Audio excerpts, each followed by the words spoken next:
Kasi baka matanda na ako, mamatay ako. You might miss the pleasure of seeing me standing before a court and hearing the judgment, whatever may be.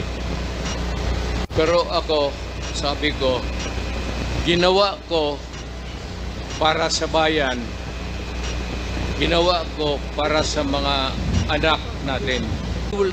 You never know kung ano yung resulta sa mga druga sa mga bata. You'd never know the sacrifice of the parents. You'd never know the misery. And kita mo naman sa lahat ng Pilipinas. And you'd never understand the suffering of a parent or a brother or sister na nakita niya naggunggong na ang anak niya. Pinaaral mo kindergarten, grade school, high school, pagdating sa college, bigyan mo ng droga tapos nagunggong na, and you render the human being inutil. Yan ang masakit sa akin nung na-mayor ako. Kasagsagan yun ng droga. Hindi ko katanggap-tanggap. Kaya kita papatayin talaga. Prangkahan. Hindi ko matanggap. So that's You're asking questions that are pertaining to COA. Ano? Hindi naman ako COA. Mayor ako tapos presidente. You want to say that I have to tatanong pa ako ulit to make a second investigation or a second guess? Do you expect me to do that? Mr. Chair. Wala ka bang mayor na kilala? Tinawag yan, sir, ng intelligence pati confidential. Kaya huwag kang magtanong kung anong confidential ginawa ko. Confidential nga eh. I am protecting the interest of the Republic when I dispense confidential funds to the military and the police. Do not make me account for something which I cannot do legally. That is not allowed by law. I am prohibited from doing it. Thank you, Mr. Chair. Mr. Chair, sa dating hearings ng Quad Committee, retired Police Colonel Edelberto Leonardo confirmed na merong reward scheme for police personnel under the drug war of former President Rodrigo Duterte.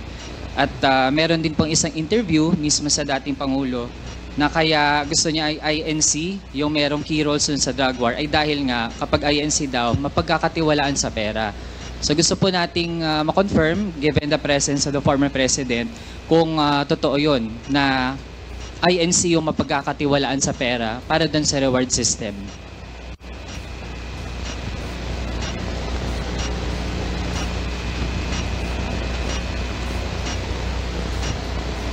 The reward system. Ganito yan. Lahat ng governors pati mayors ginagawa yan. If there is an operation which is not funded by the police because there is really no money, particular money for every crime committed at yung for the operation, lalo na out of town, you have to provide. If it says Davao City, outside of the province, Cotabato, prosecutor kasi ako, so I will begin to count kung magkano. Sabi sir, sa South Cotabato, gaano kalayo yan? Anong gamitin ninyo? May gasolina, pagkain. So, ang pagkanguri ko, pagkain. Bigyan ko bigyan ko yan sila ng, okay, I'll give you 20,000. Magamit nila yan, gamitin nyo yan. Pag may sobra niyan, magsabi sila, sir, hindi na ubos. Kasi nahuli ka agad. Kasi marami, hindi po masuloy, hindi mo mabulsa yan. Kasi marami kayo dyan sa team na police, nag-ooperate. Sasabihin mo talaga yan pagbalik, sir. May sobra dito, sir. O, ilan? Sir, kalahati. Sabi ko, inyo na yan. Mr. Chair, Reward. Correct. Very correct. Talagang totoo. At minsan, bigyan ko pa. kino-confirm na rin naman ng dating Pangulo na merong reward system at sabi po niya hindi lang pala siya yung gumagawa niyan. Meron ding iba na gumagawa niyan in relation dun sa anti-drug campaign. Mr. Chair, I'd like to delve into specific persons na napangalanan na rin dati sa Quad Committee. Nabanggit din ng dating Pangulo sa Senado, merong pong alias Smoking na tagabigay ng pera sa mga pulis para sa drug war operations. Ito pong si Smoking ay bahagi po dati ng Presidential Management Staff. Tama po ba, Mr. Chair? Yes, an employee of the management staff. Mr. Chair, bakit kinakailangan na isang taga-presidential management staff ang tagabigay ng pera? Saan po ba nanggagaling yung pera na siyang ginagamit para dun sa reward The system? Peace and Order Fund of the government. Huwag mo namang sabihin na ako pa ang magbigay doon sa mga pulis.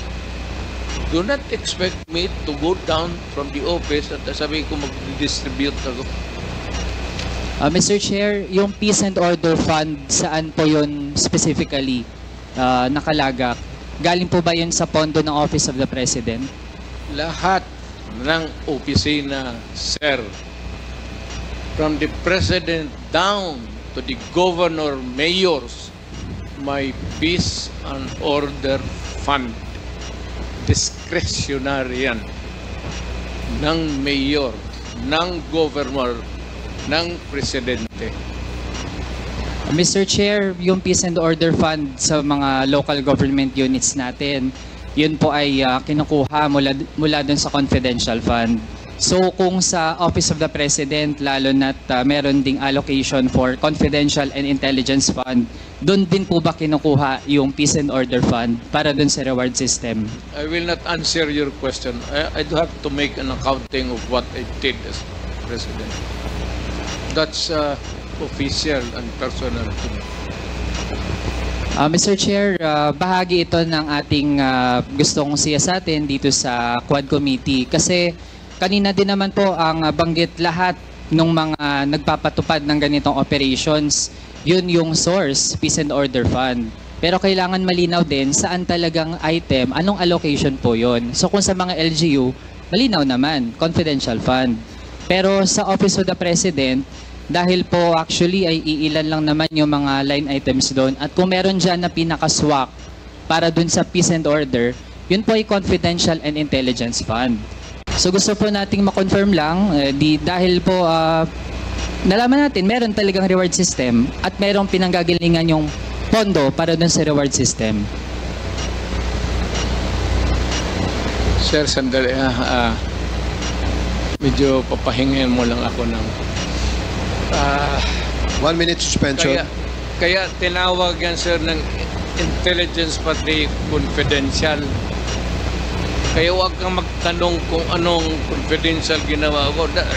Confidential nga eh. I am protecting the interest of the Republic when I dispense confidential fund to the military and the police. Do not make me account for something which I cannot do legally. That is not allowed by law. I am prohibited from doing it. Mr. Chair, I believe hindi tayo pwedeng sabihan dito sa committee na hindi tayo pwede magtanong lalo sa mga bagay na relevant dun sa ating investigations. And Mr. Chair, I was not even asking kung sino yung mga hanggang sa level ng mga regional police units, sino-sino mga nakatanggap. I was simply asking yung nature ng paggamit ng pondo na iyon. And Mr. Chair, there's nothing in the joint circular on confidential and intelligence funds that says that we cannot ask general questions, Mr. Chair. Kaya kung ayaw po tayong sagutin dun sa ganong mga bagay, then I think that's actually an indirect admission na dun talaga nanggagaling at ayaw lang pong specify ng ating resource person yung nitty-gritty. Pero yun na po yung nagtutugma yung Peace and Order Fund na pwede talagang kunin doon sa Confidential and Intelligence Fund na actually ay lumobo ng sobrang taas sa ilalim po ng term ng past administration. So actually po, we gave our resource person a chance to answer pero nagdi-deviate po mula doon sa paano talaga sana sagutin ng diretso kasi simple lang naman po yung tanong kung doon ba kinukuha. Okay, let me answer you. Chance to answer. You are asking as if you were from the COA. Hindi ka naman COA. Hindi kita sagutin ng tama kasi wala rin akong alam. COA, kailangan mo ng report so you have to bring the papers. You're asking questions that are pertaining to COA. Ano? Hindi naman ako COA. Mayor ako tapos presidente. Ano pa man? Mga kababayan natin yung makakausga, malinaw naman po na wala po sa aming dalawa yung taga-COA pero mismo po nasa memorandum circular din naman na dapat ay ipatupad ng COA na dapat ay kung mayroong mga ahensyang nabibigyan, nagagrant ng Confidential and Intelligence Fund, dapat po hindi nga yan in the first place nakatago mula sa mga kababayan kasi the fact na nakatago po yan, ito po yung nangyari. Nagamit po ang pondo na yan para dun sa mga extrajudicial killings na kumitil ng buhay ng mga kapwa nating kabataan, magiging yung tens of thousands ng mga pamilya na actually ay hanggang ngayon nagdurusa at walang hustisya. So, kasunod nating tanong, Mr. Chair, dun sa paano ba nabubuo yung mga drug lists ng itong tina-target ng war on drugs ng dating administrasyon. Sino po ba yung mga nagbuo ng drug list? At ito yung mga kasama dun sa tina-target ng war on drugs ng dating administrasyon.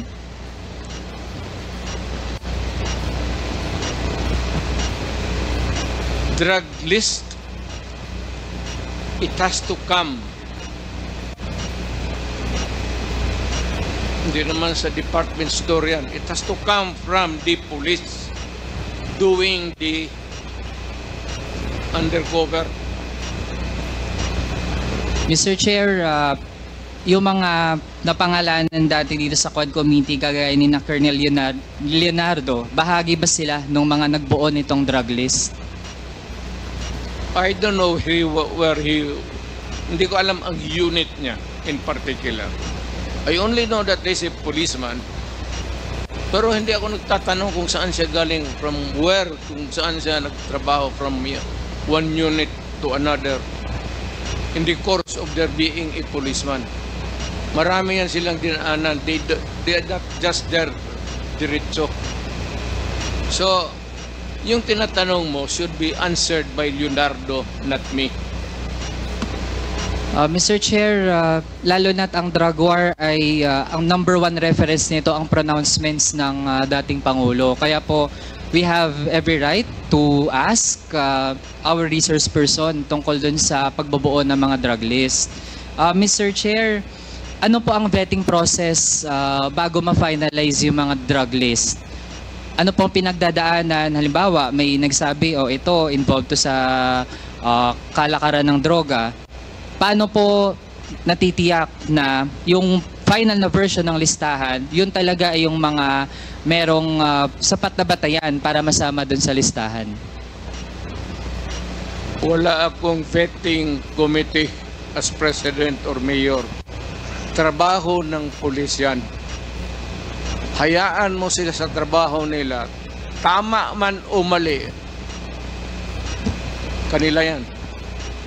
Ako dito sa aking trabaho, tama o mali, sagot ko. Pero yung vetting, bakit? What? Ang mayor mag-vet pa? You want to say that I have to magtatanong pa ako ulit to make a second investigation or a second guess? Do you expect me to do that? Mr. Chair, Wala ka bang mayor na kilala?